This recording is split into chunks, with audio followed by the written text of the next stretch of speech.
বিয়ের পর একটা সংসারে একটা মেয়েকে অনেকভাবে মানিয়ে নিতে হয়। কেউ ভালোভাবে মানিয়ে নিতে পারে, সংসারটাকে সুন্দর করে গুছিয়ে নেয়। আবার কেউ মানিয়ে নিতে পারে না। এর দুটো কারণ। একটি হচ্ছে অনেকের স্বামী, যাদের স্বামী অনেক ভালো হয় কিংবা সেই পরিবারের শ্বশুর-শাশুড়ি অনেক ভালো মন মানসিকতার মানুষ হয়। তারা জানে, কারণ তারা একদিন বৌমা হয়ে এসেছিল, তাই আজ তারা শাশুড়ি।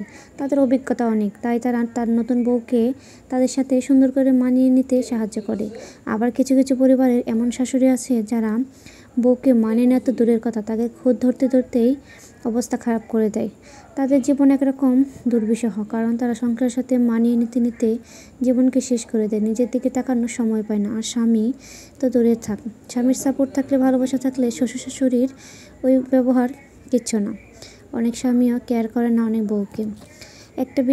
একটা মেয়ে বিয়ের পর কেমন হবে, কেমন ভালো আছে, সেটা বুঝতে পারবেন একটা মেয়ের দিকে তাকালেই।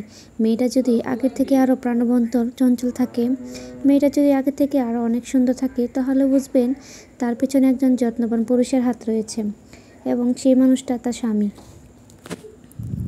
আবার অনেক সুন্দরী মেয়ে দেখবেন বিয়ের পরে আগের থেকে অনেক নষ্ট হয়ে গেছে, চেহারা নষ্ট হয়ে গেছে, চেহারার ভিতরে ছাপ এসে গেছে, মুখের মধ্যে বয়সের ছাপ তো বাদতে দিলাম, সংসারের চিন্তা সব কিছুই যেন তার মুখের মধ্যে বসে আছে। সেই মেয়েটার পিছনে একজন অযত্নবান স্বামীর হাত রয়েছে। তাকে দেখলেই বোঝা যায় যে তার স্বামীর অযত্ন তাকে কতটা নিচে নামিয়ে দিয়েছে, কতটা মানসিক যন্ত্রণা দিচ্ছে। বিয়ের পর একটা মেয়ে কতটা হাসি খুশি থাকবে, তার চেহারা কতটা গ্লো করবে, সে কত সুন্দরভাবে জীবনযাপন করতে পারবে, তা নির্ভর করবে তার স্বামীর উপরে। জামাই ভালো থাকলে সেটা তার চেহারার মধ্যে দেখলেই বোঝা যাবে। অনেক মেয়ের চেহারার দিকে তাকালেই বোঝা যাবে তার জামাই কেমন, তার প্রতি যত্নশীল না অযত্নশীল। আবার অনেক মেয়ে আছে যার চেহারার দিকে তাকালেই বোঝা যাবে সে অযত্নে ভুগছে, তার উপরে তার স্বামীর ভালোবাসা তো দূরে থাক, অবহেলা অযত্নে সে দিন পার করছে।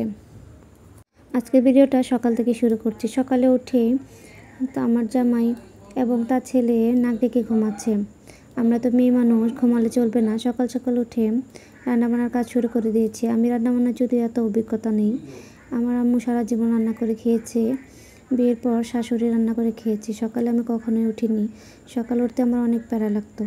এখন নিজের সংসার, ছোট্ট টোনাটুনির একটা সংসার। আমার হাজব্যান্ডের ডিউটি অনেক সকালে পড়ে যায়, তাই সকাল সকাল উঠে আমাকে রান্নাবান্নার কাজটা শেষ করে নিতে হয়। আজকে সকালে জামাই বলছে আজকে তুমি খিচুড়ি রান্না করো, মুরগির মাংস দিয়ে খিচুড়ি রান্না করো, এটা আমার অনেক ভালো লাগে। আমি আগে থেকে যেহেতু অনেক খিচুড়ি খেতাম না, তাই জামাইয়ের আবদার রাখতেই হয়।